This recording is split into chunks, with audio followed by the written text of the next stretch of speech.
ახალი არხი საქართველოში, რომელიც მალე DST-ის სივრცეს ევროპას და ახლო აღმოსავლეთის ქვეყნებს დაფარავს. პირველი კავკასიური არხის პირველი სტუმარი საქართველოს პრეზიდენტი იყო, რომელმაც რუსულ ენაზე ისაუბრა.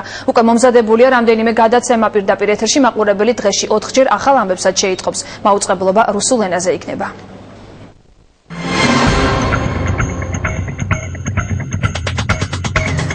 პირველი კავკასიური არხი უკვე ეთერშია. ინტერნეტ მაუწყებლობის დაწყებიდან 24 საათში კავკასიურ არხს უკვე 19959 მაყურებელი ყავს. დღეში 4-ჯერ პირდაპირ ეთერში საინფორმაციო გამოშვება გადის. რუსულენოვან კავკასიურ არხს საკუთარი კორესპონდენტები ყავს ჩრდილოეთ კავკასიაში და მოსკოვში. არხის პირველი სტუმარი პრეზიდენტი სააკაშვილი იყო, რომელიც რუსულ ენაზე საუბრობდა.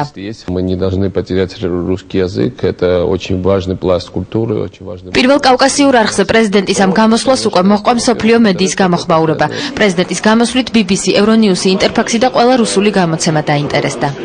ძალიან გააკვირვა პრეზიდენტის მილოცვა რუსულ ენაზე, რუსული მედიის წარმომადგენლები, იმიტომ რომ ალბათ არ ელოდნენ, რომ აი ასე შეიძლება ქვეყნის ლიდერმა, რომელთან ძალიან დაძაბული ურთიერთობა აქვს რუსეთს, ილაპარაკოს რუსულ ენაზე, ილაპარაკოს მშვიდობაზე, მომავალ კარგ ურთიერთობებზე და პერსპექტივებზე. უკვე მზად არის 6 საავტორო გადაცემა ცენტრალურ პოლიტიკურ თოქ-შოუს კითხვის ფასი ზურად ვალი წაიყვანს. მტკივნეულ საკითხებს ექსპერტებთან და პოლიტიკოსებთან ერთად განიხილავს. მაყურებელს კი ინტერაქტივში მონაწილეობის საშუალება ექნება. ჩვენ გვინდა დღეს აღვადგინოთ ეს ყველაფერი და ჩვენ გაუწოდოთ მეგობრობის ხელი ყველა ჩვენ მეზობელს და რა თქმა უნდა ეს ეხება რუსეთსაც პირველ რიგში.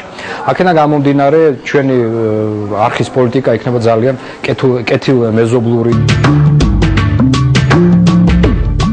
საქართველოს ოლეგ პამფილოვთან ერთად პირველ კავკასიურ არხზე რუს ჟურნალის საპოლიტიკური საავტორო გადაცემა აქვს. თემა საქართველოს, მისი ისტორია და კულტურული მემკვიდრეობაა. კიდევ ერთი გადაცემის ავტორია გადამდგარი რუსი გენერალი, რომელიც აფხაზეთში ქართველების მხარეს იბრძოდა. სტუმრად მიხაილოვიჩთან ამ გადაცემაში გულითადი საუბრები ჭიქაღმინით და სადღეგრძელოთ ისრულდება. აქ მოდიან სტუმრები ნებისმიერი სფეროდან, სხვადასხვა ეროვნების და პროფესიის ადამიანები გულახდილად საუბრობენ. მათ ჭიქაღმინოსაც ვთავაზობ და საყვარელი სადღეგრძელოც მაქვს. პირველი კავკასიური არხი იანვრის შუა რიცხვებიდან თანამგზავრზე გავა და საქართველოს გარდა DST-ის სივრცეს, ევროპას და ახლო აღმოსავლეთის ქვეყნებსაც დაფარავს.